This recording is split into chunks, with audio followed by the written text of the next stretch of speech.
jusqu'à ce qu'il ne côtoie, que tous les autres noms disparaissent. Jésus prend ta place.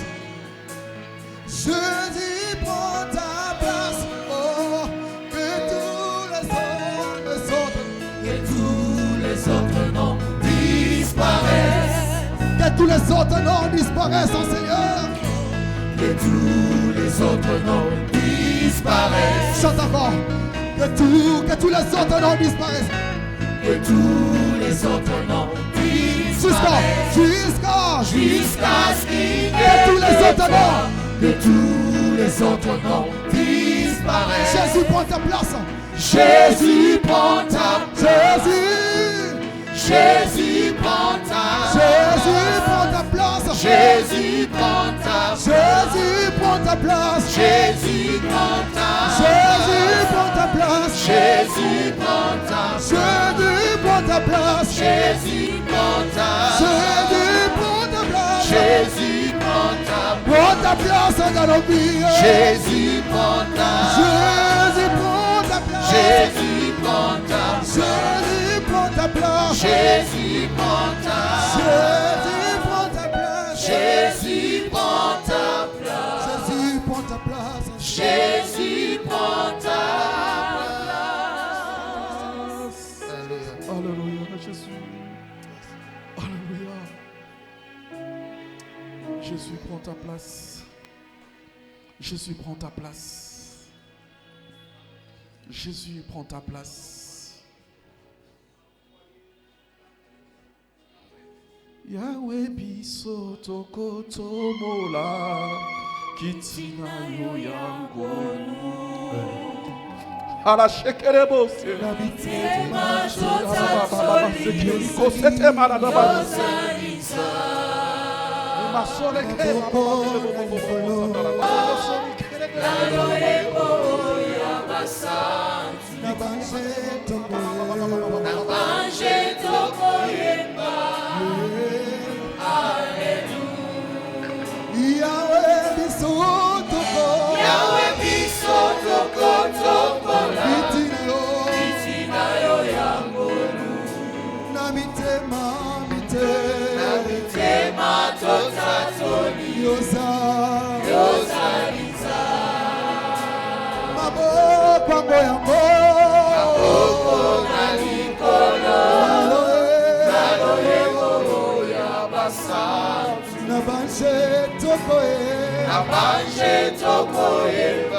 Alléluia.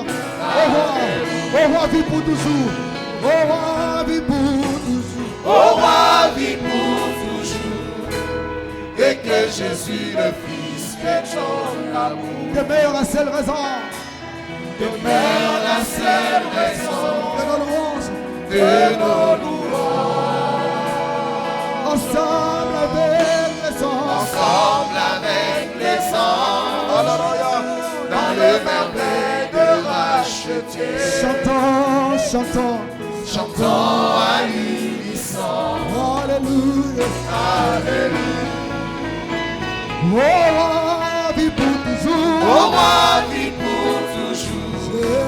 C'est que Jésus le Fils de ton amour demeure la seule raison. Demeure la seule raison de nos louanges.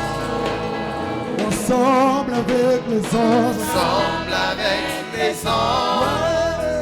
Dans le merveille de racheter. Chantons à l'unisson. Chantons à l'unisson.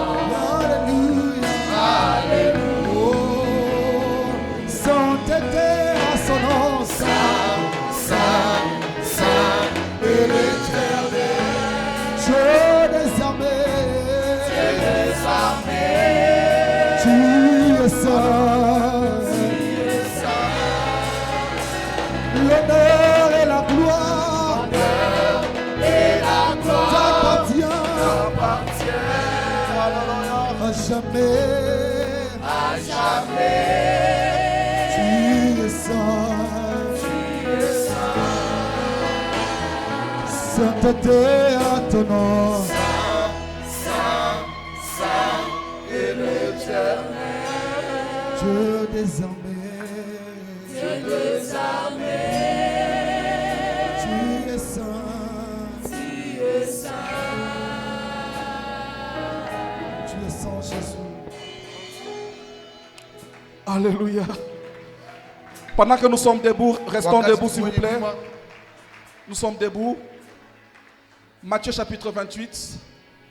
Si la technique peut nous balancer, Matthieu chapitre 28. Unaweza kuchokea Mathayo sura ya 28 Du 18e au 20e verset. kuanzia mstari wa 18 mpaka 22. Matthieu 28, 18 à 20. Mathayo 28 kuanzia hapa mstari wa 18 mpaka 22. Nous lisons la parole du Seigneur au nom de Tunasoma Jésus. neno la Bwana mu jina la Yesu. Jésus s'étant approché, leur parla ainsi. Tout pouvoir m'a été donné dans le ciel et sur la terre.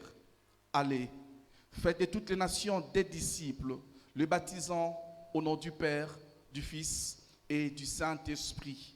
Et enseignez-leur à observer tout ce que je vous ai prescrit. Et voici, je suis avec vous tous les jours jusqu'à la fin du monde. 1 Timothée chapitre 2, 1 Timothée chapitre 2, versets 1 à 4. Timotheo wa kwanza sura ya pili kuanzia hapa mstari wa kwanza mpaka mstari wa 4.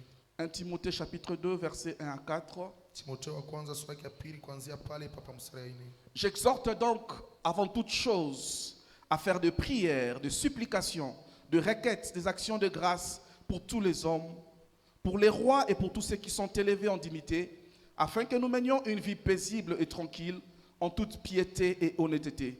Cela est bon et agréable devant Dieu notre Sauveur, qui veut que tous les hommes soient sauvés et parviennent à la connaissance de la vérité. Amen. Amen. Seigneur, nous te rendons grâce et bénissons ton nom pour ta parole que nous venons de lire.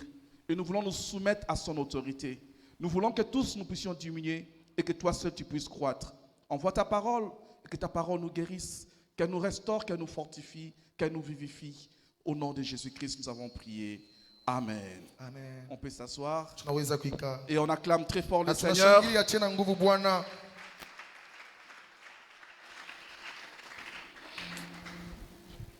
Shalom, bien-aimés dans le Seigneur. Shalom. Pendant que vous êtes assis, aidez-moi à saluer votre frère et votre sœur pour ma part. Wakati unaikaa utusaidie kwa kusalimia ndugu na dada na kuya pembeni yako kwa upande wetu.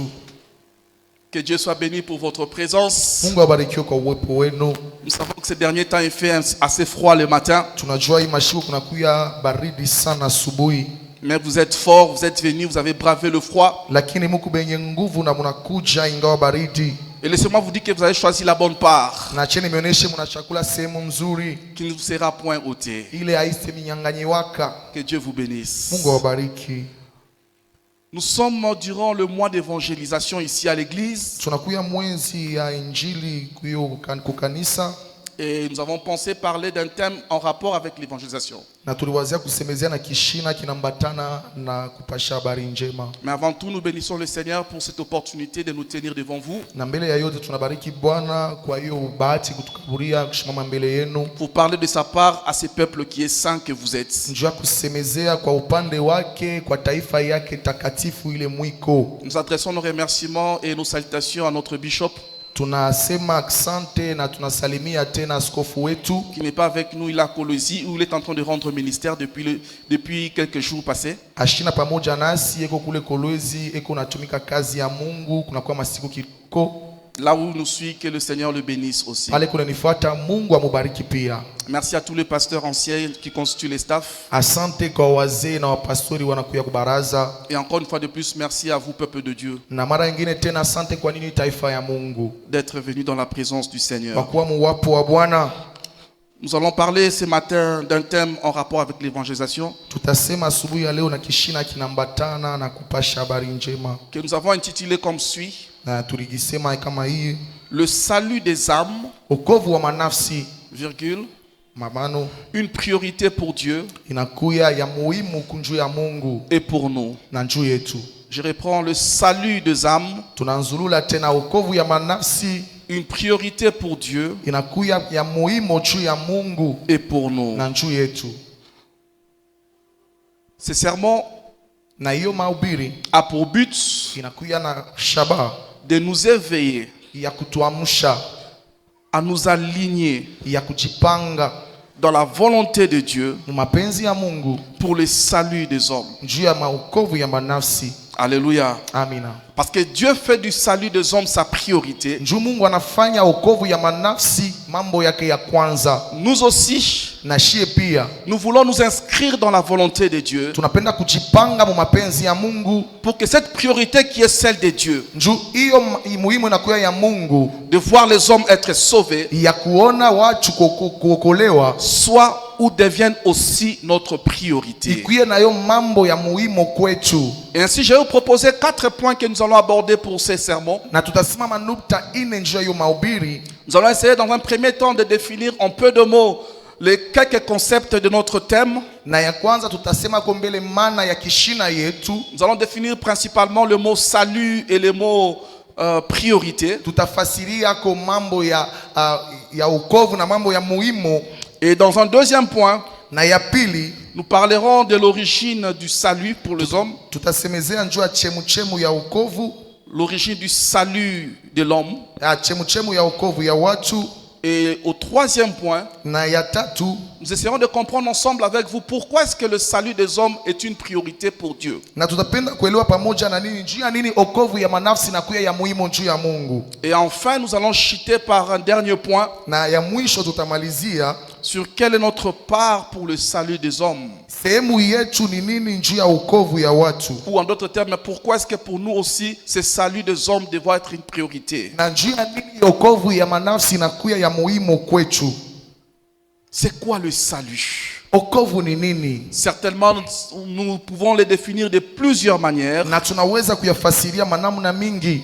Mais du point de vue étymologique, na kufatana na chemuchemu ya hiyo tamko, le mot salut hiyo tamko okovu vient du latin salus, inatokea kukiunani salus, et du grec sozo, na grec soso, qui ne veut rien dire d'autre que ile inamaanisha être délivré, kuya mwenye kufunguliwa, être guéri, na kuya mwenye kuponyeshwa, le fait d'être en bonne santé. Kama unakuya na afya njema. Ça c'est du point de vue étymologique. Hii inambatana na chemuchemu ya hiyo tamko. Et ainsi nous pouvons définir en termes simples le salut comme kama tunaweza kuifasiria kwa kawaida, okovu inakuwa l'action d'échapper à un danger ou à une mort. Kama tendo ya kuepuka kukifo au kuhatari. Quand on parle du salut, wakati tunasemeza okovu, on voit le fait d'avoir échappé à un danger, tunaona hiyo tendo ya kuepuka kuhatari ou à une mort. au kukifo.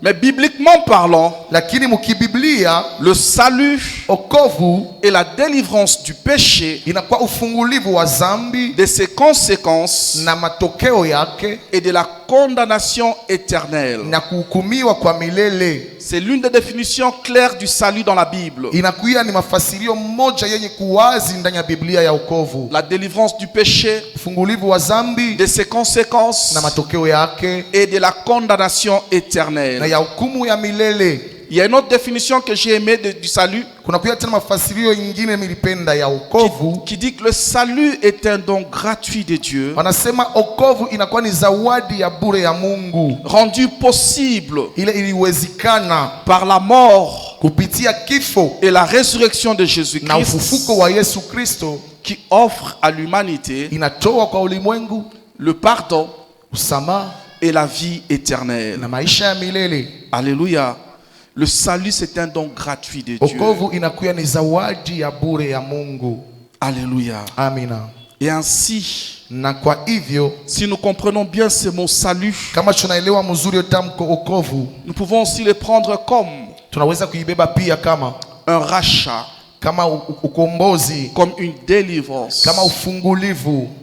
Alléluia. Amina. Le salut. Okovu. Et la priorité c'est quoi? Na mambo ya mbele ni nini? La priorité c'est le caractère de ce qui passe avant toute autre chose. Inakuwa ni tabia ya ile inapita kumbele ya maneno yote. C'est le caractère de ce qui passe avant toute autre chose. Inakuwa ni tabia ya ile inapita mbele ya maneno yote. À cause de son importance. Kwa ajili ya maana yake. Quand on parle de priorité, Kama nasema maneno ya muhimu, on peut le prendre comme d'abord. wanaweza kuibeba mbele kama mbele. avant tout. mbele ya yote. La priorité est une primauté. Mambo ya mbele inakuwa ni ile inatangulia. La priorité est une suprématie. Mambo ya mbele inakuwa juu ya yote. Alléluia. Amina. Et donc, une priorité, Kusema mambo ya mbele c'est quelque chose qu'on doit faire urgemment, ni kile kitu tunapasha kutimiza kwa wepesi, qu'on doit accomplir en premier lieu. tunapasha kuitimiza mbele ya yote. Même lorsque nous avons beaucoup de choses ou de besoins. Hata kama tunakuwa na mahitaji mingi au vitu vya mingi. Mais quand nous définissons quelque chose comme prioritaire, Na kama tunasema kitu kinakuwa kia mbele, c'est la chose que nous devons accomplir premièrement. kile kitu tunapasha kutimiza kia kwanza. Et ainsi, après avoir essayé de définir ces concepts, Na kisha kufasiria hiyo matamko. j'aimerais que nous puissions maintenant entrer un peu plus dans le vif de notre message. Napenda tuingie kon zaidi ndani ya ujumbe yetu. L'origine du salut de l'homme. Chemu ya wokovu ya mtu. C'est notre deuxième point. Ndio inakuwa nukta yetu ya pili. Je me suis posé la question de savoir, Mimi nijiuliza na mimi napenda kujua. lorsqu'on parle du salut, Wakati wanasemeza wokovu, à partir de quand peut-on parler du salut? na wakati kani unaweza kusemezea njia ya wokovu? D'où vient le salut? Wokovu inatokea wapi? De qui vient le salut? Wokovu inatokea kwa nani? Et après avoir fait une analyse minutieuse, Na kisha kuchunguza kwa undani sana, je peux dire sans risque d'être contredit mimi naweza kusema bila kubishiwa que le salut ya kwamba wokovu est l'initiative inakuwa ni maneno personnelle ile ya upekee, et exclusive ya upekee zaidi de Dieu. ya Mungu. Alléluia. Amina. Je vais le dire en d'autres termes. Tutaisema misemo ingine. Dieu Mungu est le seul ni yeye pekee initiateur ulalianzisha du salut. wokovu. Alléluia. Amina. Le salut n'est pas venu de l'homme. Wokovu haikutokea kwa mtu. Le salut n'a pas été un effort de l'homme. Wokovu haina nguvu ya mtu. Mais c'est Dieu qui a initié lui-même le Ni salut. Mungu alianzisha maneno ya wokovu. Et nous l'avons vu depuis le jardin d'Éden. Na tuliona tokea bustani ya Yordani. Alors que Dieu a créé l'homme à son image et à sa ressemblance, Wakati Mungu aliumba mtu kwa picha na kwa kufanana naye, la volonté de Dieu était que mapenzi ya Mungu likuya l'homme vive éternellement dans la communion avec lui. mtu aishe milele mushirika pamoja naye. C'est pourquoi Dieu pouvait visiter facilement sa créature chaque soir. Ndio kwa maana Mungu alianza kupegua viumbe vyake kila usiku. Mais il est arrivé un moment que l'homme a péché. Ilifika wakati moya mtu anatenda dhambi. L'homme a désobéi aux ordonnances de Dieu. Mwanadamu anakatala kutii maamri ya Mungu. Et ainsi, Na sasa l'homme a reconnu qu'il était nu. mwanadamu anatambua ya kwamba alikuwa uchi. Après que Dieu ait prononcé un jugement contre l'homme et la femme, Kisha Mungu kisha kusema misemo mbaya kinyume ya mtu na mwanamke. la Bible dit, Biblia inasema dans Genèse chapitre 3, Mwanzo sura ya 3 le verset na 21, mstari 21, Dieu Mungu revêtit akavika Adam Adamu et Ève na Ewa des habits na mavazi de peau. ya mangoji. Alléluia. Amina. Il les a revêtus Akawavika pour couvrir leur nudité. njoo kufinika au kuficha uchi yao. Cette nudité qui était arrivée à cause du péché. Hiyo uchi ilifika kwa ajili ya dhambi.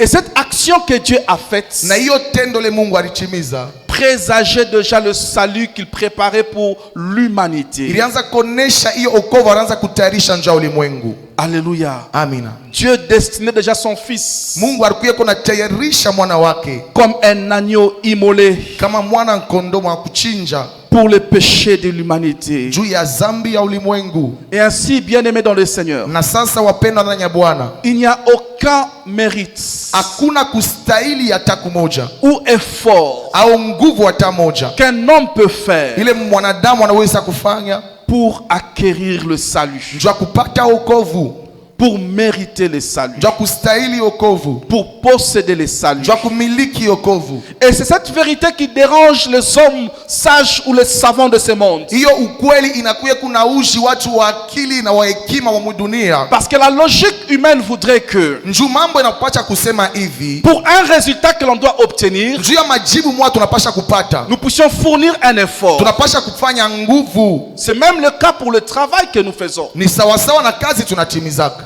Lorsque nous allons au travail, Wakati tunaenda kukazi, nous bossons tunatumika pour qu'à la fin du mois, njuku mwisho ya mwezi on nous accorde un salaire. batupatie mshahara yetu. Et c'est la pensée humaine. Njoo inakuya mawazo ya wanadamu, Mais pour le salut, lakini njoo ya wokovu Dieu n'a pas voulu que l'homme puisse faire un effort. Mungu ashikupende mwanadamu afanye kwa nguvu. Alléluia. Amina. Dieu s'est engagé lui-même Mungu ajitoa mwenyewe pour préparer le salut ja kutayarisha wokovu et le rendre disponible pour l'homme. na kuiweka tayari juu ya mtu. Voilà pourquoi Ephésiens chapitre 2, Ndio kwa maana wa Efeso sura ya pili le verset 8 et 9 mstari ya 8 mpaka 9 disent: inasema car c'est par la grâce ni kupitia neema que vous êtes sauvés, ndio mnaokoka par le moyen de la foi. na kunamna ya imani, Et cela ne vient pas de vous, na hiyo haitokee kwenu, c'est le don de Dieu. inakuya ni zawadi ya Mungu. Le verset 9, j'aime beaucoup, il dit: Mstari ya 9 mimi napenda nasema hivi, ce n'est point par les œuvres, haiko kwa matendo, afin que personne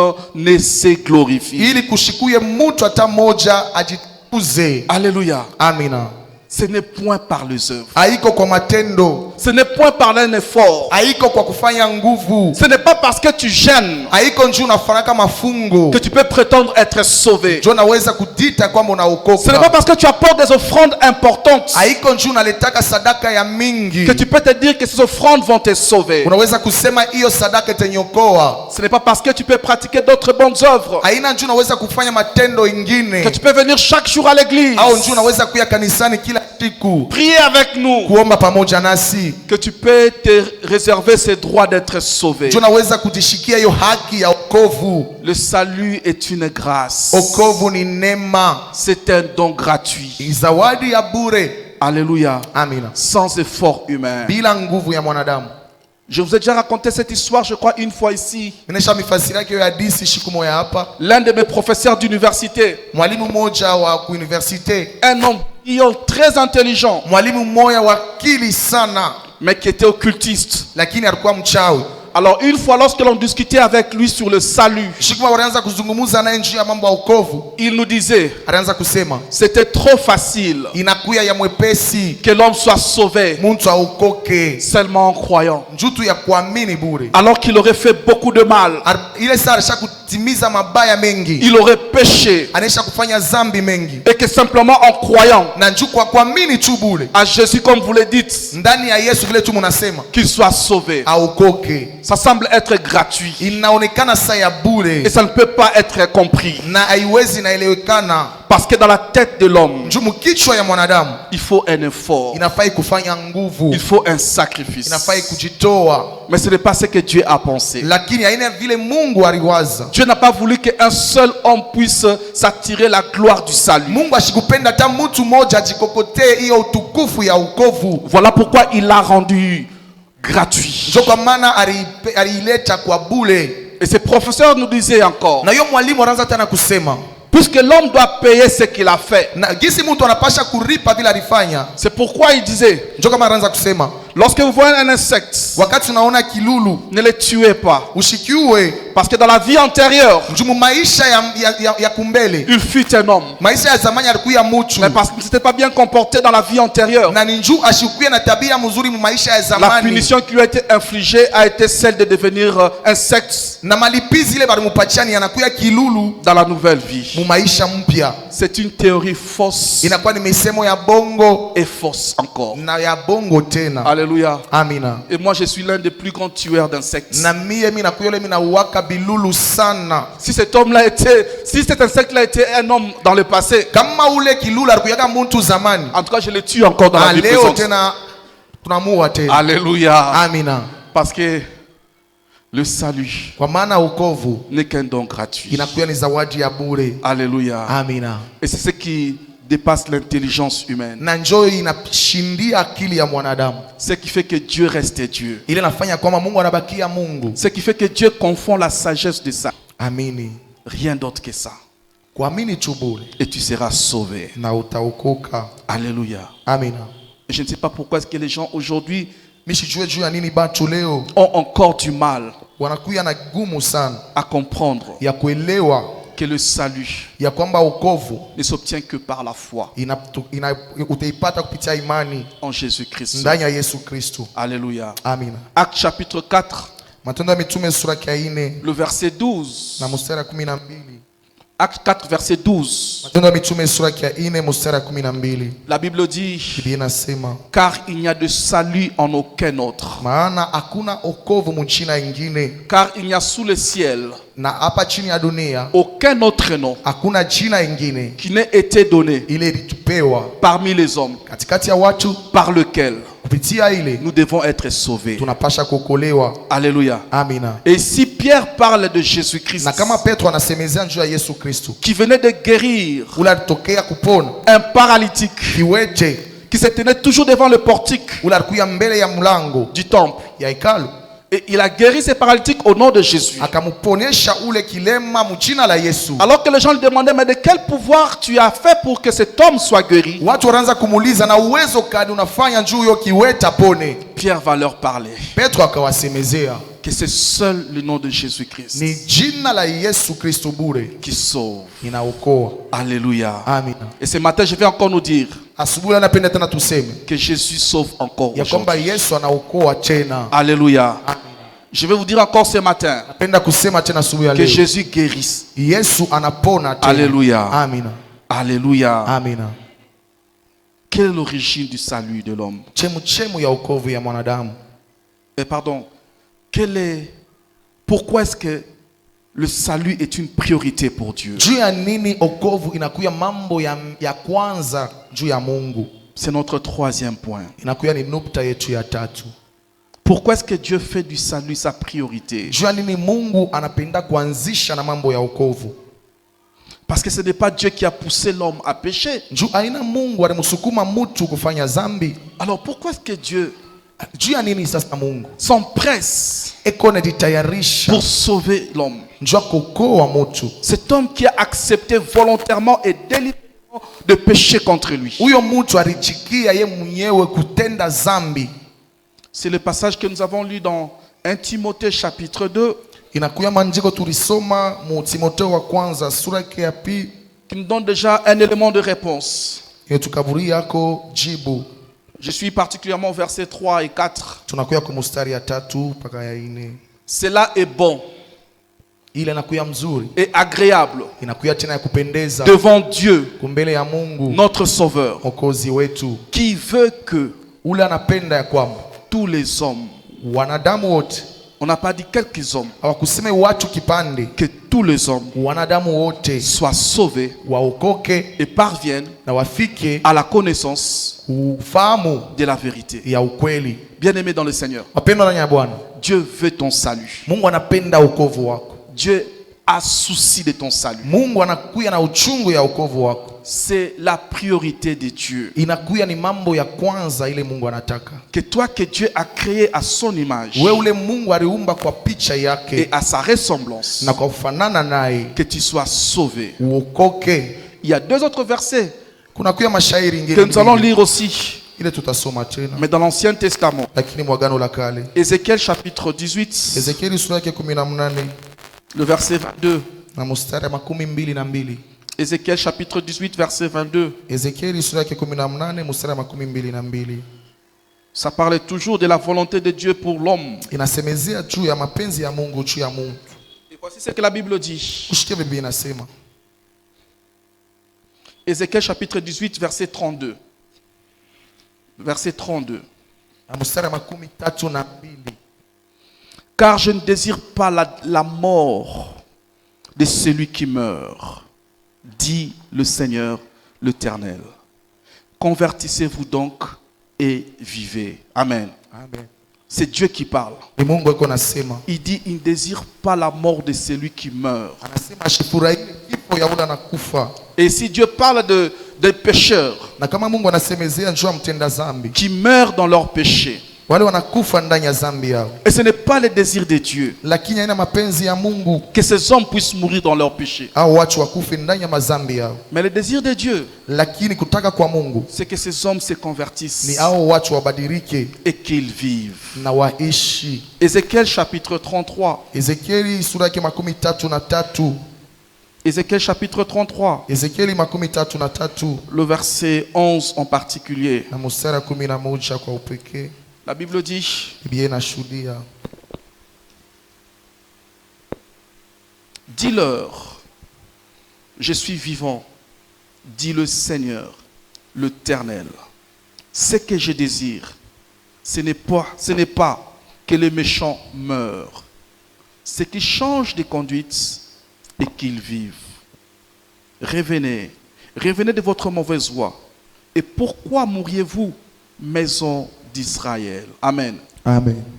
Ce que je désire, ce n'est pas que les méchants meurent. Ile mimi nataka haiko watu waovu wakufe. Bien-aimé, c'est ça le désir de Dieu. Njoo nakuya mapenzi ya Mungu wapendwa. Que les méchants ne périssent pas dans son péché, Watu waovu washipoteye mu mazambi yao, mais que les méchants reviennent au Seigneur. lakini waovu wamrudilie Bwana. Que les méchants se convertissent. Waovu wabadilike, Que les pécheurs se répandent watenda zambi watubu et qu'ils vivent. na waishi. Alléluia. Amina. Et ici, quand nous lisons bien ces passages, Na kama tunasoma hiyo shairi mzuri, la mort dont on parle ici kifo wanasemezea hapa rejoint la mort dans le Nouveau Testament inambatana na kifo kia agano jipya, par rapport à ceux qui ne sont pas en Christ. kufatana na bale abana ndani ya Kristo. C'est une mort spirituelle. Inakuwa ni kufa kwa kiroho. Toute personne qui n'a pas Christ dans sa vie, Mtu wote ashina na Kristo ndani ya maisha yake, elle est morte spirituellement. anesha kufa mukiroho, Elle est séparée d'avec Dieu. anesha kutengana na Mungu. Alléluia. Amina. Et ce n'est pas le désir de Dieu Na haiko mapenzi ya Mungu que l'homme soit séparé de lui. mtu atengane naye. Voilà pourquoi Dieu fait du salut Ndio kwa maana Mungu anaweka okovu sa plus grande priorité. mambo yake ya mbele. Le salut transcende toutes les autres préoccupations Okovu inatangulia mamambo yote dans le plan de Dieu. mu mapenzi ya Mungu. C'est vrai, Ni kweli en tant qu'humain kama wanadamu ou dans ce monde, au mudunia il y a beaucoup de problèmes, tunakuwa na mambo il mingi, y a beaucoup de besoins, tunakuwa na mahitaji mingi, mais Dieu fait du salut lakini Mungu anafanya okovu de l'homme ya mutu sa plus grande priorité. mambo yake ya kwanza. Alléluia. Amina. Alléluia. Amina. Et c'est pourquoi, bien aimé dans le Seigneur, Na njoo kwa maana wapendwa ndani ya Bwana, Dieu a exprimé Mungu alionyesha sa volonté mapenzi yake ou sa priorité au kutaka kwake par un acte concret. kupitia tendo ya Ce kupapasika. n'est pas simplement rester comme une idée Haibakie tu kama wazo tu bule ou une volonté au mapenzi tu bule que de voir l'homme être sauvé. ya kuona mwanadamu kokoka, Mais Dieu est allé jusqu'à accomplir sa volonté, lakini Mungu alienda paka na kutimiza mapenzi son yake, souhait, kutaka kwake, son vœu, kutaka kwake en sacrifiant son Fils unique. mukumutoa mwana wake ya pekee.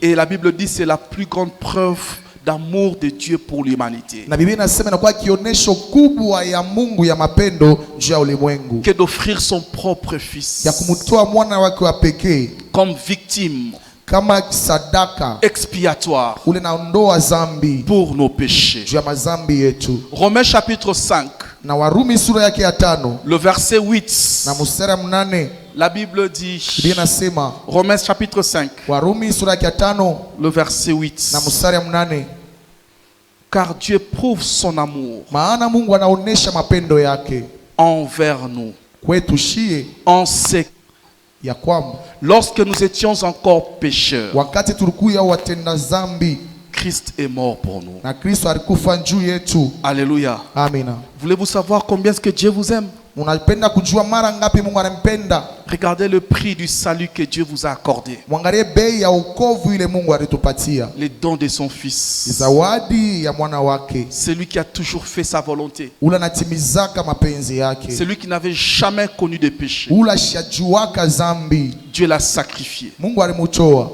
pour vous et moi. juu yako na mimi. Alléluia. Amina. Parce qu'il tient à notre salut. Juu anapenda sana wokovu Parce qu'il yetu, veut que nous tous nous soyons sauvés. anapenda shibote tokoke. Et c'est pourquoi même Jean pouvait dire Ndio kwa maana hata Yohana alisema, dans Jean 3 verset 16, un passage que nous tous nous connaissons. Yohana 3 sura 16, tunajua shairi mzuri, Car Dieu a tant aimé le monde. maana Mungu alipenda ulimwengu, Car Dieu a tant aimé l'homme. maana Mungu alipenda mwanadamu, Car Dieu a tant aimé la femme maana Mungu alipenda mke, qu'il a donné son Fils unique, alitoa mwana wake wa pekee, afin que quiconque croit en lui ili yeyote anaamini ndani ne yake périsse point, ashipotee kamwe, mais qu'il ait la vie éternelle. lakini apate uzima wa milele. Alléluia. Amina. Si Dieu a sacrifié son Fils unique Kama Mungu alitoa mwana wake wa pekee pour toi juu yako et pour moi, na juu yangu, c'est parce que ni juu il te veut anakupenda être sauvé. ukoke, Il te veut être en communion avec toi. anapenda ukwenda ushirika pamoja naye, Et il n'a pas hésité na ashikushishite à sacrifier celui qu'il avait de plus cher, ya kutoa ule alikuwa naye wa bei, son fils Jésus-Christ. mwana wake Yesu Kristo. Voilà pourquoi, bien-aimés dans le Seigneur, Ndio kwa maana wapenda ndani ya Bwana, lorsque vous êtes sauvés, wakati unaokolewa vous devez réaliser unapasha kutambua que ça a été au prix du sacrifice de Jésus-Christ. ya kwamba ilikuwa ni kubei ya sadaka ya Yesu. Et c'est pourquoi il ne faut pas jouer avec le salut. Ndio kwa maana haifai kucheza na wokovu. Alléluia. Amina. Le salut a coûté la vie de Dieu. Wokovu ilikuwa na bei ya maisha ya Mungu. C'est le prix du salut. Inakuya bei ya wokovu. La vie de Dieu Maisha ya Mungu qui a été offert. ile ilitolewa. Alléluia. Amina. Dieu a donné sa vie Mungu alitoa maisha yake pour que nous ayons la vie. juu tupate maisha. Et ainsi, Na sasa pour ceux qui ne sont pas encore sauvés, kwa wale hawaokolewa bado, Dieu continue à se préoccuper d'eux. Mungu anaendelea kumitazamia. Dieu fait de ces gens Mungu anafanya wao watu sa priorité, wakwe kumbele, qu'ils soient sauvés, waokolewe, qu'ils connaissent le Seigneur, wamjue Bwana, qu'ils se détournent de leur mauvaise voie, wachilie manjia ya mbaya, qu'ils retournent sur la voie du Seigneur. warudie munjia ya Bwana. C'est ça la volonté de Dieu. Hiyo ndio mapenzi ya Mungu, Et cela, c'est pour tous les hommes, na hiyo ni juu ya watu wote sans exception aucune. bila kutosha hata mtu mmoja. C'est nous parfois qui limitons Nishie tunawekaka mipaka saa le zingine salut. ya wokovu. Nous pensons que le salut Tunawazia kwamba wokovu n'est peut-être destiné qu'à une catégorie de personnes inaangalia sehemu moja ya watu ou à une catégorie de populations. au sehemu moja ya taifa. Non, bien-aimés. Hapana wapendwa, Le salut concerne tout le monde. wokovu inaangalia watu wote. Alléluia. Amina. Même les hindouistes, Hata wa cycliste, les hindouistes, les gens qui prient, le peuple de l'Asie orientale, hata watu wa kule kuwazia, les hindouistes, les bouddhistes, au watu wanaombaka Buddha, les musulmans, au Waislamu, les naturalistes, au watu wa kutembea uchi, les occultistes, au watu wachawi, tous ont besoin du salut. wote wanahitaji wokovu. Alléluia. Amin. C'est pourquoi, bien-aimés, Ndio kwa maana wapendwa, ne déclarons pas tushanze kusema certaines personnes watu wengine comme indignes au salut, kama hawastahili wokovu de par leur apparence, kupitia tu kuonekana kwao, de par leur appartenance culturelle ou religieuse. kupitia na utamaduni yao au dini yao. Christ est mort pour nous tous. Kristo alikufa juu ya watu wote. Autant nous avons été sauvés, Paka vile shi tuliokolewa, autant eux aussi ont besoin du ndio salut. vile na wao wanastahili wokovu. Alléluia. Amina. C'est pourquoi j'aimerais maintenant nous donner la part Ndio kama mimi napenda kupapatia sehemu de nous yetu qui sommes sauvés shi tunaokolewa pour le salut des autres. juu ya wokovu ya wengine, Ou en d'autres termes, au mkusema kwingine, pourquoi est-ce que pour nous maintenant aussi, juu ya nini kwetu shie pia sasa le salut devrait être une priorité? wokovu inapasha kuya maneno ya mbele. Parce que pour Dieu, oui, c'est une priorité. Kwa Mungu ni kweli na kuya ni maneno ya mbele. Mais pourquoi est-ce que pour nous, ça doit aussi être une priorité? Sasa njia nini na kwetu pia inapasha kuya maneno ya mbele? La première raison, Sababu ya kwanza c'est parce que ni kwa sababu les temps présents sont mauvais. wakati ya sasa iko mbaya. Alléluia. Amina. Les temps présents sont mauvais. Wakati ya sasa iko mbaya. La Bible dit dans Éphésiens chapitre 5, Biblia inasema mu Efeso sura ya 5 le verset 16, na mstari 16, rachetez, mkomboe, rachetez les temps, komboe wakati, car les jours sont mauvais. maana wasiku na kuya mbaya. Alléluia. Amina. On a parfois l'impression Tunakuwa saa zingine na kuwazia que nous avons tout le temps avec nous, ya kwamba tunakuwa na wakati yote, mais ce n'est pas vrai. lakini haiko kweli. Le temps n'est pas un facteur que l'homme maîtrise. Wakati haina maneno lo mtu ako naongoza. Alléluia. Amina. Maintenant là, je peux être avec mon frère, Sasa hapa mimi naweza kuya pamoja na ndugu yangu, mais je ne sais même pas dire si dans une minute, mimi sijua hata kusema hata dakika tu moja qu'est-ce qui peut advenir, nini naweza kufika, qu'est-ce qui peut arriver. nini naweza kufika. Alléluia. Amina. Aujourd'hui, Leo mon frère peut être en vie, ndugu yangu anaweza kuya mzima, mais peut-être demain il va mourir. saa zingine kesho anaweza fariki. Et si Na sasa moi je prends tout le temps kama mimi nabeba wakati yote pour penser que njoo kuwazia ya kwamba je serai toujours avec mimi lui nitakuwa pamoja et naye, j'aurai toujours le temps mimi nitakuwa tupaka na de wakati lui parler du Seigneur, ya kumsemezea njoo ya Bwana, il peut mourir anaweza kufa dans son péché. muzambi yake, Mais moi qui lakini mimi était déjà sauvé nilikuwa mwenye kuokolewa et qui ne lui est pas parlé du Seigneur, na nishikumsemezee juu ya Bwana, j'aurai une part mimi nitakuwa na sehemu par rapport à sa mort. kufatana na kifo kyake. Alléluia. Amina. Parce que je ne lui ai pas parlé du Seigneur. Juu mimi shikusemezee juu ya Bwana. Alléluia. Amina. Bien-aimés, les jours sont mauvais. Wapendwa, masiku na kuya mbaya. Le temps wakati ne nous appartient pas. Haiko yetu. Alléluia. Amina. Ecclésiaste 8:8. Mhubiri sura yake 8 mstari wa 8. La Bible dit, l'homme n'est pas le maître de son souffle mtu ashina mwenye na mpumzi yake pour le retenir. Njua kuishika. Et il n'a aucun pouvoir na ashina na uwezo hata moja sur le jour de la mort. Juu ya siku ya mauti. Alléluia. Amina. Alors que nous sommes en vie, na hapa tuko wenye ai, nous devons profiter tunapasha kukomboa wakati pour parler du Seigneur. Njua kusemezea juu ya Bwana. Parce que les temps kwa maana wakati ne joue pas en notre faveur. Haiko yetu. Nous ne maîtrisons pas toujours tous les paramètres. Hatuwezi naongoza maneno yote. Et profitons de chaque instant na tukomboe wakati yote pour parler du Seigneur. Njua kusemezea juu ya Bwana. À nos frères, kwa ndugu yetu, à nos sœurs, dada yetu, à nos amis du travail, kwa rafiki yetu ba mukazi, à nos amis du quartier. kwa rafiki yetu ba mkoba. Parce que nous ne savons pas ce que le Seigneur peut faire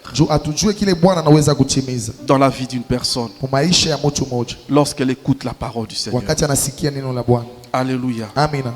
Et ainsi pour nous aussi, na hivyo kwetu shie pia, le salut de notre frère, de notre sœur okovu ya ndugu yetu au ya dada yetu doit être notre priorité. Inaweza kuwa maneno yetu ya kwanza. Pourquoi est-ce que na njia nini nous devrons aussi parler du Seigneur? Tunapasha kusemezea juu ya Bwana. Ou quelle notre part kwa upande wetu dans le salut mwokovu de ceux qui sont en train de mourir dans le péché? Kwa wale weko nakufa ndani ya zambi, c'est celle d'accepter, ni ile ya kuchikia, de se prêter, ya kujitoa comme un instrument, kama kiombo, comme une bouche, kama kinywa que Dieu veut utiliser kile Mungu anapenda kutumia pour toucher une personne. Njoo kugusa mtu mmoja. Alléluia. Amina. Alléluia. Amina. Quand vous lisez Romains chapitre 10, wakati unasoma Warumi 10, à partir du verset 14 kwanza pa mstari 14 jusqu'au verset 15, mpaka mstari 15, c'est Paul qui parle du salut. Paulo anasemezea juu ya wokovu. Paul dit, Paulo anasema hivi, comment donc sasa namna gani invoqueront-ils celui en qui ils n'ont pas cru? Wanaweza kuita ule ya kuamini? Et comment croiront-ils na namna gani watamini en celui dont ils n'ont pas entendu parler? Na kwa ule awashikiaka kusemezea? Et comment en entendront-ils parler na namna gani watamusikia wamsemezee s'il n'y a personne qui prêche? Kama kuna mtu anahubiri. Alléluia. Amina. Je ne sais pas si vous comprenez la succession des questions que Paul pose. Mimi sijua kama unashikia vile maswali nejipanga. Pour croire, juu ya nini il faut entendre. Inafai kushikia. Pour entendre, na njoo kushikia, il faut que quelqu'un puisse parler. Inafai mtu mwaseme. Et notre part, na sehemu yetu, c'est de dire au Seigneur, ni kumuonesha Bwana, utilise-moi unitumie comme cette personne kama ule mtu qui doit parler ule anapasha kusema à celui kwa ule ou à seul au kwa ule mwanamke qui doit être sauvé, ule anapasha kukoka, afin que cette personne puisse entendre ili huyo mtu asikie et que cette personne puisse croire. na huyo mtu amini. Alléluia. Amina. Alléluia. Amina. C'est notre part, bien-aimée. Inakuya ni upande wetu wapendwa. Dès l'instant où nous nous sommes sauvés, na kuanzia tu ile siku tuliokolewa, le Seigneur nous appelle aussi Bwana anatuita pia à parler, ya kusema, à annoncer ya kutangaza au monde kudunia le salut wokovu en son nom. mjina lake. Alléluia. Amina. Alléluia. Amina. Et faisons notre part, bien-aimés. Tufanye upande wetu wapendwa. Faisons notre part. Tutimize upande wetu. Parce que les temps qui sont en train de venir wakati kunakuja ne sont pas bons du tout. Haiko mzuri. Et vous savez, na mnajua, la plupart ou certains d'entre nous watu wengi katikati yetu se disent et se posent la question de savoir, weko nejiuliza njoo kujua, mais pourquoi est-ce que le Seigneur ne revient pas toujours? Juu ya nini Bwana shirudie? Depuis qu'on avait dit le Seigneur revient bientôt, tangia walisema Bwana anarudia sasa, Maranatha, Maranatha, c'est ce que ça veut dire. njoo vinamaanisha Le Seigneur revient bientôt. Bwana anarudia sasa. Mais jusqu'à présent, fika na leo, il y a déjà plus de 2000 ans, kunakuya miaka 2000, il n'est toujours pas là. Asharudia. Bien aimé, il y a une seule raison wapenda, kunakuya sababu moja qui freine encore le pas du Seigneur ile namshimamisha kurudia kwa Mungu pour qu'il revienne. juu arudie. Quand vous lisez Matthieu chapitre 24, Wakati tunasoma Marko sura yake 24, le Seigneur est en train de brosser Bwana iko nasema, un tableau iko naweka tableau des événements ya maneno qui doivent précéder ile napasha kutangulia sa venue kuja kwake ou son retour. au kurudi kwake. Il parle Anasema des catastrophes naturelles qui vont s'opérer. ya makatastrofe ya maumbile itafanyika. Il parle Anasema des famines qui vont avoir lieu dans le monde. ya njaa itakuya mulimwengu. Il parle de guerres Anasema ya mavita qui vont s'opposer entre nations. ile itakuya katikati ya mataifa. Mais il dit, Lakini anasema même lorsque vous verrez tous ces signes, hata wakati mtaona maalama yote ce ne sera pas encore la fin. haitakuya bado mwisho. Et lorsqu'on arrive au verset 14 de Matthieu chapitre 24, Na wakati tunafika kumustari ya 14 ya Mathayo 24, Matthieu 24 verset 14, Mathayo 24 c'est mstari là où le Seigneur 14. dit, Njo pale Bwana anasema cette bonne nouvelle hiyo habari njema du royaume ya ufalme sera prêchée itahubiriwa à toute l'humanité ulimwengu mzima ou à toutes les nations au kwa mataifa yote pour servir juu ya kutumikia, de témoignages. juu ya kuonesha hiyo ushuhuda. Alors Sasa viendra la fin. mwisho itakuja. Alléluia. Amina, Alléluia. amina. Comprenez-vous pourquoi est-ce que le Seigneur n'est pas encore revenu? Munajua, munaelewa juu ya nini Bwana shiarudia? Parce qu'il y a encore des gens qui n'ont pas encore entendu la parole du Juu Seigneur. kunakuya watu wala wayasikia bado neno la Mungu, Et c'est notre part, na inakuya ni upande wetu, c'est notre responsabilité madaraka yetu d'annoncer Christ ya kutangaza Kristo au monde. ulimwengu. Aussi longtemps que nous ne le faisons pas, Ingawa tuyaifanya, nous empêchons le retour du Seigneur. tukunazuiza kurudi kwa Bwana. Aujourd'hui, Leo le Seigneur met à notre disposition Bwana anatutayarishia même la technologie hata teknolojia pour annoncer sa parole. juu ya kutangaza neno lake. Alléluia. Amina. Le Facebook Facebook et tous les autres réseaux sociaux na hiyo mitandao yote ya ujamii ne doivent pas seulement être des choses de distraction. haina tu bintu njuu ya kulengamishwa, hapana. Mais si nous comprenons l'urgence de notre mission, Lakini kama tunajua mafaa ya kazi yetu, nous devons utiliser ces moyens tunapasha kutumia hiyo manamna pour répandre la bonne nouvelle. njuu ya kutangaza habari njema. Alléluia. Amina. Afin que le monde entier Ili ulimwengu mzima puisse l'écouter. ipate kushikia, Parce que chaque être vivant juu kila mwanadamu sera jugé na atahukumiwa par rapport à la parole qu'il aura entendue. kufatana na neno ile atasikia, De sorte que personne n'aura ili kushikuye mtu hata mmoja raison de dire kuna atakuwa na sababu ya je kusema n'avais pas entendu la parole. mishikushiki yake neno, C'est pourquoi je n'avais pas été sauvé. njo kwa maana mishikuokoke. Alléluia. Amina. Bien-aimés, faisons notre part. Wapenda, tutimize sehemu yetu. Et le Seigneur nous attend pour ça. Bwana inatuchunga juu ya hiyo. Le Seigneur Bwana veut anapenda que nous puissions tupate parler. kusema. Et autre chose Na maneno ingine aussi importante, inakuya ya mafaa, c'est que ne cherchons pas que nous puissions créer des circonstances particulières ou favorables. tushitafute kujiumbia majira ya mzuri. Paul dit à son fils Timothée, Paulo anasema na Timotheo, dans 2 Timothée chapitre 4, Timotheo wa pili sura ya 4 le verset 2. na mstari ya pili. 2 Timothée 4, verset 2. Timotheo wa pili sura ya pili mstari ya 4. Paul dit, Paulo anasema prêche la parole. ubiri neno. Alléluia. Amina. 2 Timothée chapitre 4, Timotheo wa pili sura ya 4 le verset 2. na mstari ya pili. Paul dit, prêche la parole, Ubiri neno insiste en toute occasion. na ukazishe mu majira yote. Dans d'autres versions, on dit insiste en toutes circonstances. Namna nyingine banasema ukazishe hiyo maneno mu majira yote. Et ce qui me plaît encore, Ile nifurahisha tena, très au Serge, on dit favorable ou non. wanasema mu wakati mzuri au hapana. Alléluia. Amina. Que l'occasion soit favorable Majira ikuwe mzuri ou qu'elle ne soit pas favorable, au ikuwe mbaya, insiste, we kazisha tu, prêche. ubiri. Alléluia. Amina.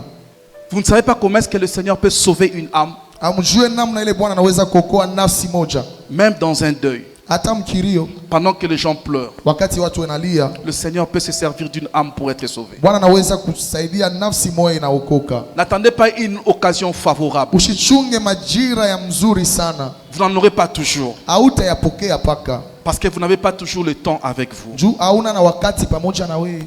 Que l'occasion soit favorable ou non. Bahati kuye mzuri au mbaya, annoncez Christ. mtangaze Kristo. Alléluia. Amen. Même au travail, bien-aimé. Hata kukazi wapendwa. Même entre amis. Hata katikati ya marafiki. Même au milieu de toutes les causeries que nous pouvons avoir. Hata katikati ya mazungumzo yote tunaweza kuwa nayo. N'hésitons pas de glisser. Tushikwe na shaka ya kusema quelques paroles misemo mbalimbali qui peuvent amener un pécheur au salut. Inaweza kukokota mtenda zambi kwa wokovu. Alléluia. Amen. Que l'occasion soit favorable ou non. Bahati kuye mzuri au hapana. Et sachez que, bien-aimé, na mjua wapendwa, cette volonté que Dieu veut hiyo mapenzi Mungu anapenda nous inspirer kutuongoze de sauver l'humanité ya kuokoa ulimwengu ou d'être des instruments par lesquels l'humanité doit être sauvée au ya kuya vyombo vile Mungu atatumia njia kuokoa ulimwengu est aussi un ordre. Inakuya pia madaraka. C'est un ordre qu'il nous donne. Inakuwa ni maagizo Mungu Nous anatupatia. l'avons lu dans Matthieu 28. Tulisoma Mathayo 28 au verset 19. na mstari 19.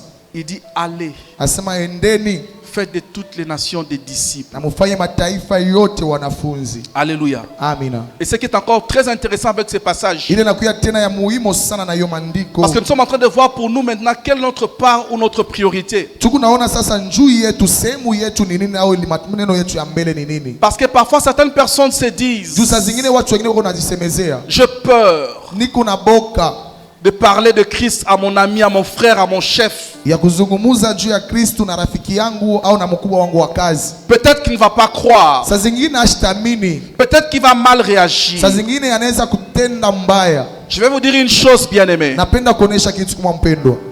C'est que le Seigneur Jésus-Christ, lorsqu'il nous a dit allez, wakati Bwana Yesu Kristo alituonesha endeni, il ne nous a pas simplement envoyés seuls. ashikututume shibe nyewe pekee. Lisez bien la Bible. Someni Biblia mzuri. Matthieu 28, le verset 18. Mathayo 28 mstari 18. Christ commence par une phrase qui doit rassurer Kristo anaanza na tamko ile tahakikishia les disciples qu'il envoie. wanafunzi wala natuma. Jésus s'étant approché, Yesu akasogea, leur parla ainsi. akawaonesha hivi, Tout pouvoir, uwezo wote, tout pouvoir uwezo wote m'a été donné ilinipewa sur le ciel juu ya mbingu et sur la terre. na hapa chini ya bulongo. Et puis dit, et allez. Na kisha nasema endeni. Alléluia. Amina. Lorsque vous acceptez wakati unachikia d'obéir à cet ordre, ya kutii hiyo agizo, en réalité vous n'allez pas seul. na kwa ukweli auende pekee. Vous allez avec le pouvoir que le Seigneur vous a donné. Ukunena na mamlaka ile Bwana alikupatia. C'est pourquoi Pierre a dit Ndio kwa maana Petro alisema au centenier Corneille, kwa huyo askari Corneille, qui devrait être sauvé. ule pasha kokoleo. Je suis dans Actes chapitre 10, le verset 38. Tunakuwa Matendo ya Mitume sura ya 10 mstari wa 38. Actes chapitre 10, verset 38. Matendo ya Mitume sura ya 10 mstari wa 38. Pierre est en train d'expliquer le ministère de Christ Petro iko nasema, iko nafasiria huduma wa Kristo en une phrase. mtamko tu moja. Il dit, Akasema, vous savez mnajua comment Dieu namna kani Mungu a oint alipaka du mafuta Saint-Esprit Roho Mtakatifu et de force na ya nguvu Jésus de Nazareth, Yesu Kristo wa Nazareti, qui allait de lieu en lieu, ule alianza kwenda mafazi na mafazi, faisant du bien eko natimiza mema et guérissant na kapona tous ceux qui étaient sous l'empire du diable. bale bote barikuya chini ya utawala wa shetani. Alléluia. Amina. Car Maana Dieu Mungu était alikuja avec pamoja lui. naye. Si vous m'avez suivi au début, Kama ulinifuata mwanzo, j'avais dit que le salut, ulisema wokovu c'est le fait d'être guéri. inakuya ni kuponeshewa. Et dans Actes ici, que nous venons de lire, Matendo ya Mitume tunasoma hapo, on dit que Jésus guérissait anasema Yesu alianza kuponesha tous ceux qui étaient sous l'empire du diable. wale wote walikuwa chini ya utawala wa shetani. En d'autres termes, Mkusema kwingine, il les sauvait alianza kuwaokoa parce qu'il était avec Dieu. kwa maana alikuwa pamoja na Mungu. Et si Jésus était avec Dieu, Na kama Yesu alikuwa pamoja na Mungu, et si c'est Jésus qui nous envoie, na kama ni Yesu anatutuma, il nous envoie aussi avec la même force, la même puissance anatutuma na nguvu moja moja na uwezo moja moja qui l'avait accompagné ile ilimshindikisha dans son ministère. mukazi yake ya utumishi. Et toute personne Na mtu wote qui accepte ula nichikia d'obéir kutii à cette mission kuhiyo kazi doit se rassurer anapasha kujihakikishia que Dieu est avec elle. ya kwamba Mungu yuko pamoja naye. Alléluia. Amina. Vous n'êtes pas seul. Hauna peke yako. Voilà pourquoi vous ne devez pas avoir peur. Ndio kwa maana tuwezi na kuwa na boka. Dieu est avec vous. Mungu ni pamoja na sie. Le même Dieu qui a utilisé Christ pour annoncer Huyo Mungu alimutumia Kristo njoo ya kutangaza la bonne nouvelle, habari njema, pour guérir. njoo ya kupona. C'est le même Dieu qui vous accompagne dans cette marche. Ni Mungu moja moja anatushindikisha moyo mwenendo. C'est ce même Dieu qui vous accompagne dans cette grande moisson des âmes. Huyo Mungu moja moja anatusindikisha moyo mavuno. Alors soyez forts. Sasa tukuye na nguvu. Alors relevez-vous. Tuamuke. Alors prenez la décision Tubebe mpango d'accepter, ya kuchikia, d'aller ya kwenda et d'annoncer la bonne nouvelle. na kutangaza habari njema. Quand vous continuez Romains chapitre 10 le verset 15. Kama unaendelea tena Warumi sura ya 10 mstari ya 15. Romains 10 verset 15. Warumi sura ya 10 mstari ya 18. C'est la dernière phrase interrogative que Paul pose. Inakuya ni swali ya mwisho Paulo anauliza. Il dit, et comment y aura-t-il de prédicateurs Ase namna gani kutakuya wahubiri s'ils ne sont pas envoyés? kama hakuna mtu anayewatuma? Écoutez maintenant ce qu'il dit par la suite. Mushikila anasema sasa ile nafuata. Frère Jacob, lisez bien cette phrase. Selon qu'il est écrit, Asema imeandikwa. alléluia, Amen. qu'ils sont beaux, Inakuya mzuri les pieds, miguu de ceux ya wale qui annoncent la paix, wanatangaza salama de ceux qui annoncent des bonnes nouvelles. na wale wanatangaza habari njema. Alléluia. Amina. Qui sont beaux, Inakuya mzuri les pieds de ceux qui annoncent la paix, qui annoncent les bonnes nouvelles. miguu ya wale inatangaza salama, inatangaza habari njema. Moi, je vais être ces pieds-là. Mimi napenda kuya ile miguu Et je veux que vous aussi, vous le soyez. na mimi napenda na mwe pia mkuye ile miguu Si vous êtes déjà sauvés. kama unesha kuokoka. Et ce matin encore, Na asubuhi ya leo tena le Seigneur est prêt. Bwana ni tayari, Le Seigneur est prêt Bwana ni tayari à nous équiper, ya kutupatia vifaa vya kazi, à nous capaciter, ya kutupatia mauwezaji pour que nous soyons ses porte-paroles, ile tukuye watu watasema juu yake, pour que nous puissions aller, ili tuende, pour que nous puissions annoncer ili tutangaze le salut wokovu à l'humanité. kulimwengu. Ce n'est pas compliqué, bien-aimé. Haiko ya nguvu wapendwa, Ce n'est pas compliqué. haiko ya nguvu. Si tu es déjà sauvé, Kama unesha kuokolewa, tu n'as qu'à prendre le courage wewe ni kubeba tu kiasi de parler à quelqu'un que tu connais n'est pas encore très sauvé ya kusema na mtu unajua ashaokolewa et lui dire, na kumuonesha Jésus t'aime Yesu anakupenda et il veut te sauver. na anapenda kuokoa. Alléluia. Amina. Tu n'as pas besoin d'étudier la théologie Hauistahili pa kufuata teolojia pour devenir un gagneur d'âme. njoo ukuye ule atanza kuwina manafsi. Tu n'as pas besoin de connaître beaucoup de passages bibliques en tête Hauhitaji kujua mashairi mingi mkichwa pour amener une âme au salut. njoo kuleta nafsi moya kwa wokovu. Tu n'as besoin que d'être disposé Wewe unahitaji tu kuya tayari et de laisser le Seigneur t'utiliser. na kumwachilia Bwana kutumia. Alléluia. Amina.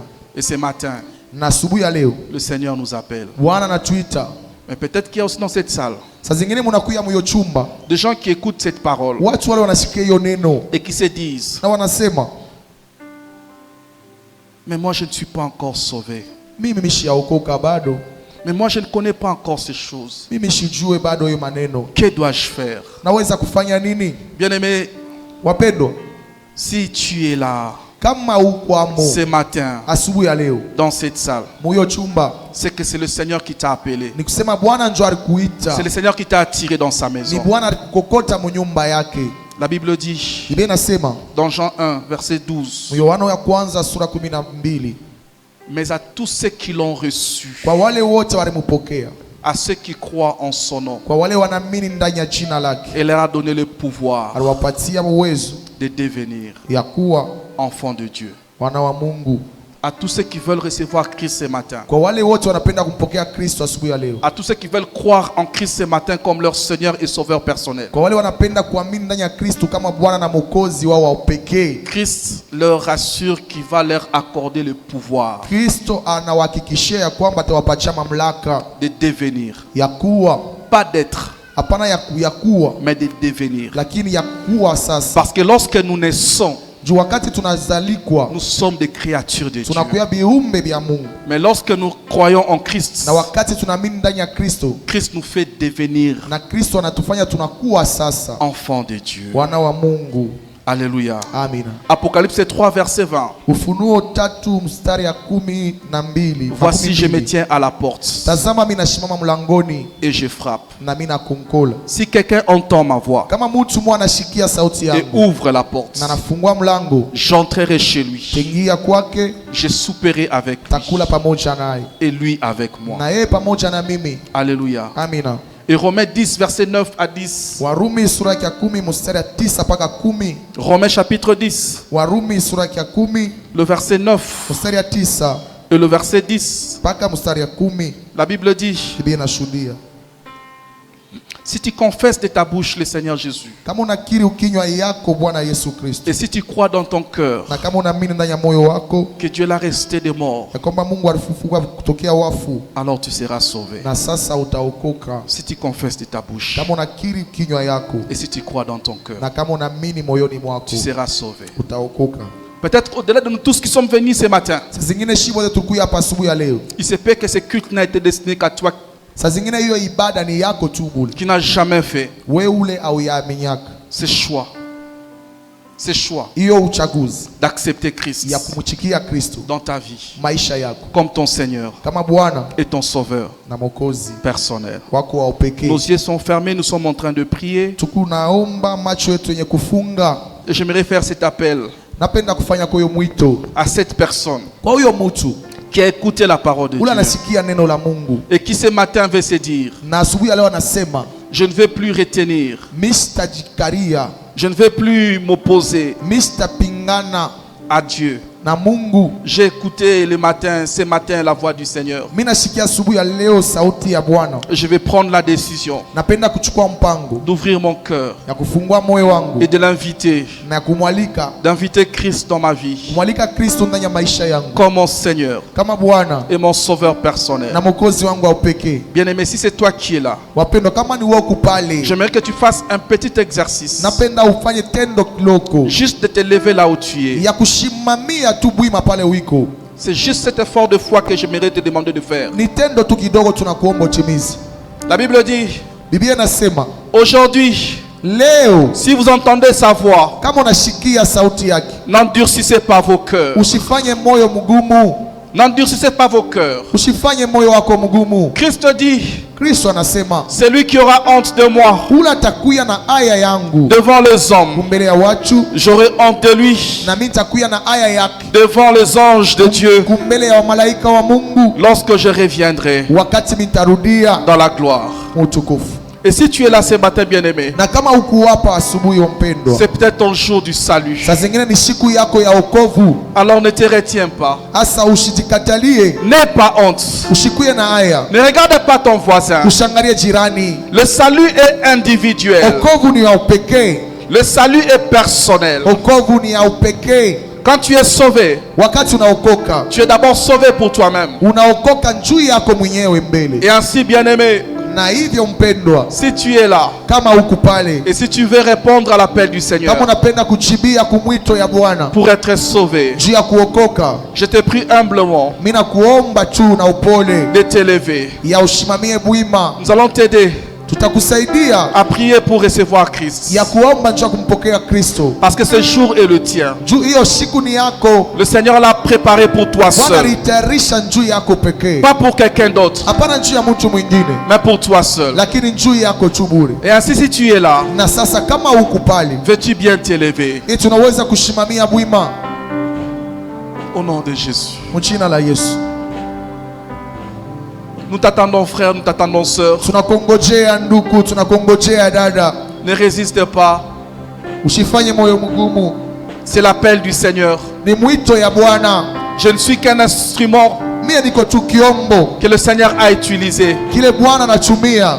Ne dis pas que je vais le faire demain. Usiseme nitaitimiza kesho. Demain ne t'appartient pas. Kesho haiko yako. Ne dis pas que je vais le faire les après-midi. Usiseme nitaifanya magharibi. Tu ne sais pas ce qu'un jour peut t'enfanter. Haujue siku moja inaweza kuzaa nini. Aujourd'hui c'est ton jour qui est favorable. Leo ni siku nzuri kwako. Aujourd'hui c'est ton jour du salut. Leo ni siku ya wokovu yako. Veux-tu prendre cet engagement solennel Unaweza kubeba hiyo kiapo leo devant Dieu mbele ya Mungu de recevoir Christ dans ta vie ya kumpokea Kristo ndani ya maisha yako comme ton Seigneur kama Bwana et ton Sauveur personnel. na Mwokozi wako wa pekee. Es-tu là? Eti ukwamo? Es-tu là mon frère? Eti ukwamo ndugu? Es-tu là ma soeur? Eti ukwamo dada? Le Seigneur t'aime Bwana anapenda et il veut te sauver. na anapenda kuokoa. Saisis cette opportunité. Chukua hiyo bahati, Ne la rate pas. usiyapoteshe. Aujourd'hui, tu as encore entendu cette parole. Leo nasikia tena hiyo sauti. Tu ne sais pas si demain tu l'entendras encore. Haujue kama kesho utayasikia tena. Alors si tu es là, prends cet engagement. Kama huku hapo, chukua hiyo bahati na ujitoe. Au nom de Jésus. Mjina la Yesu.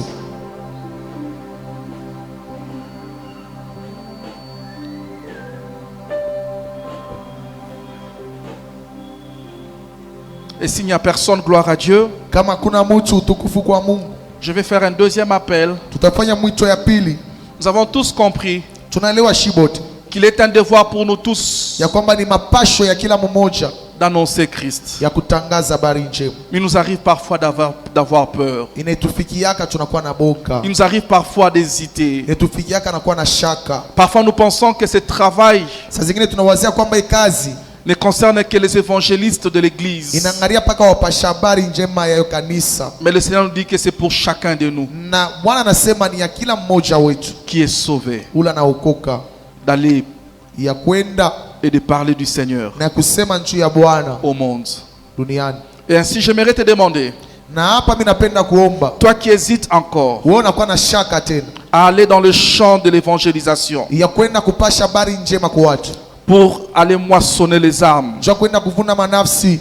Si ce matin Kama asubuhi ya leo tu es là et que tu veux prendre cet engagement huku pale unapenda kubeba mpango de faire partie de la grande équipe ya kuya muyo timu kubwa des gagneurs d'âmes, ya wao kuna winda manafsi, de ceux dont la Bible peut témoigner, na hiyo Biblia inaweza hata kushuhudia qui sont beaux, inakuwa mzuri, le pied de ceux qui annoncent miguu ya wale inatangaza la paix, salama, de ceux qui annoncent la bonne ya nouvelle. wale inatangaza habari njema. Si tu as souvent été hésitant Kama unakalaka kuna shaka et que ce matin na asubuhi ya leo tu veux prendre cet engagement unapenda kubeba mpango de nous rejoindre ya kukusanya na pamoja nasi pour gagner des âmes, njuu ya kuwinda manafsi, je te prie aussi de te lever, nous allons prier avec toi. mimi napenda usimamie juu, tutaomba pamoja na Nous wewe. allons demander que le Seigneur puisse t'oindre du Saint-Esprit Tutaomba Bwana kupaka mafuta Roho Mtakatifu et de force na ya nguvu pour aller gagner des âmes. njoo kwenda kuwinda manafsi. Depuis que tu es sauvé, Tokea uliokolewa, peut-être qu'il n'a jamais amené une seule personne au saa zingine Seigneur. walitaka hata mtu mmoja kwa Bwana,